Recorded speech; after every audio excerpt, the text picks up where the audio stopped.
At the turn of the 20th century, Palestine was a vibrant land. It was home to a diverse population of Muslims, Christians, and Jews. These communities coexisted, weaving a rich tapestry of cultures and traditions. Life in Palestine was characterized by agriculture, trade, and religious pilgrimage. Farmers tended their fields, cultivating olives, citrus fruits, and grains. Markets bustled with activity, offering spices, textiles, and local crafts. Jerusalem, a holy city for three faiths, attracted pilgrims from afar. This multicultural society, however, would soon face profound changes. The Ottoman Empire, which had ruled Palestine for centuries, was weakening. European powers, driven by imperial ambitions, began to exert their influence in the region. Zionism, a movement advocating for a Jewish state in Palestine, gained momentum. These factors set the stage for a tumultuous period in Palestinian history. In 1917, the British government issued the Balfour Declaration, a watershed moment in Palestinian history. This document, a letter from British Foreign Secretary Arthur Balfour to Lord Rothschild, a leader of the British Jewish community, expressed support for the establishment in Palestine of a national home for the Jewish people. While the declaration also mentioned safeguarding the civil and religious rights of existing non-Jewish communities, it sowed the seeds of conflict. The declaration contradicted previous British promises of independence to Arab leaders during World War I, in exchange for their support against the Ottoman Empire. Following World War I, Palestine came under British control as a mandated territory. The British Mandate period from 1920 to 1948 saw increasing Zionist immigration to Palestine, facilitated by British policies. Land purchases and Jewish settlements expanded, often at the expense of Palestinian farmers and communities. Tensions between the growing Jewish population and the Arab majority escalated. Palestinian Arabs resisted what they perceived as a threat to their homeland. The British administration struggled to maintain order, caught between conflicting promises and escalating violence. In 1947, the United Nations voted to partition Palestine into two states, one Jewish and one Arab. The plan was rejected by the Palestinian Arab leadership and much of the Arab world. The partition plan, seen as favoring Zionist aspirations, fueled further unrest and violence. In May 1948, as the British Mandate ended, Israel declared independence. Neighboring Arab states intervened, leading to the 1948 Arab-Israeli War. What followed was a period of intense fighting, displacement, and loss. For Palestinians, this period became known as the Nakba, meaning catastrophe in Arabic. During the Nakba, over 700,000 Palestinians fled or were expelled from their homes, becoming refugees. Hundreds of Palestinian villages were depopulated and destroyed.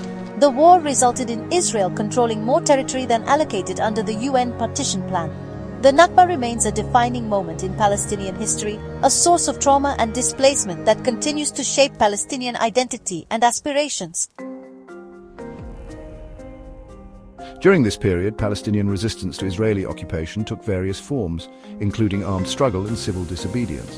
The Palestine Liberation Organization, founded in 1964, emerged as a key representative body for Palestinians. The international community grappled with the complexities of the Israeli-Palestinian conflict, with numerous UN resolutions condemning Israeli settlement activity and calling for a negotiated solution. Narrator, Media Group, footage of the 1967 Six-Day War, maps showing territorial changes after Six-Day War, archival footage of captured territories stock at distribute_equally. The 1967 Six-Day War resulted in Israel's capture of the West Bank, East Jerusalem, Gaza Strip, Sinai Peninsula, and Golan Heights. This victory had a profound impact on the Palestinians living in these territories. Israel's control of these areas led to the displacement of more Palestinians and the establishment of Israeli settlements in the occupied territories, considered illegal under international law. The Green Line, the Armistice Line from 1949, became increasingly blurred as settlements expanded.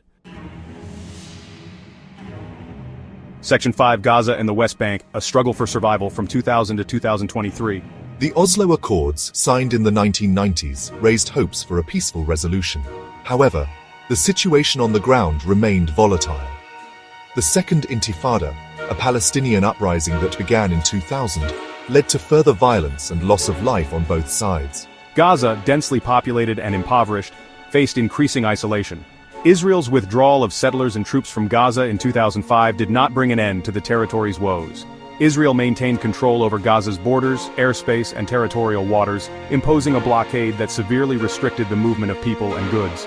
The West Bank witnessed the continued expansion of Israeli settlements, fragmenting the territory and hindering the possibility of a contiguous, viable Palestinian state. checkpoints, roadblocks, and the separation barrier, constructed by Israel, further restricted Palestinian movement and economic activity. Section 6. Escalation and Displacement. The Crisis Deepens from 2023 to 2025. The year 2023 marked a significant escalation in the Israeli-Palestinian conflict.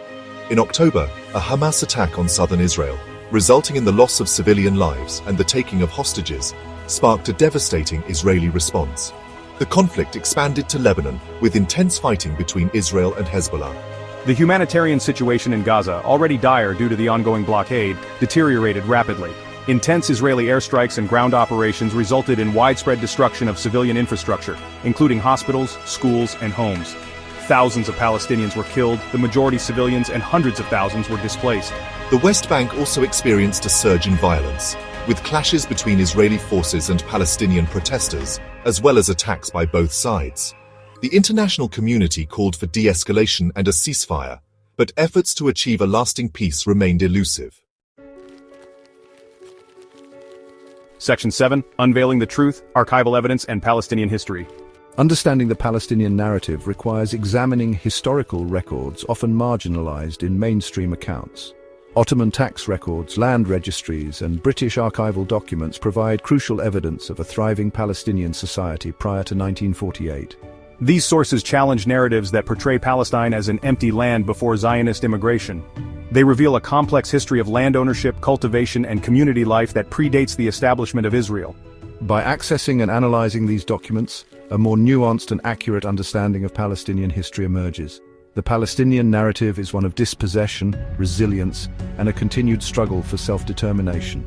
It is a story that needs to be heard, understood, and acknowledged in its entirety.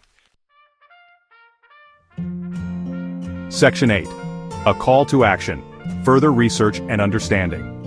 The Israeli-Palestinian conflict is a complex issue with a long and often painful history. It is essential to move beyond simplistic narratives and engage with the historical realities experienced by both Palestinians and Israelis. Further research, using verifiable sources and diverse perspectives, is crucial to fostering a deeper understanding of the conflict. Seek out information from reputable academic institutions, human rights organizations, and Palestinian voices themselves. By delving into the complexities of the past, we can contribute to a more informed and nuanced dialogue about the present and future of Israel-Palestine. Only through understanding and empathy can we hope to work towards a just and lasting peace in the region.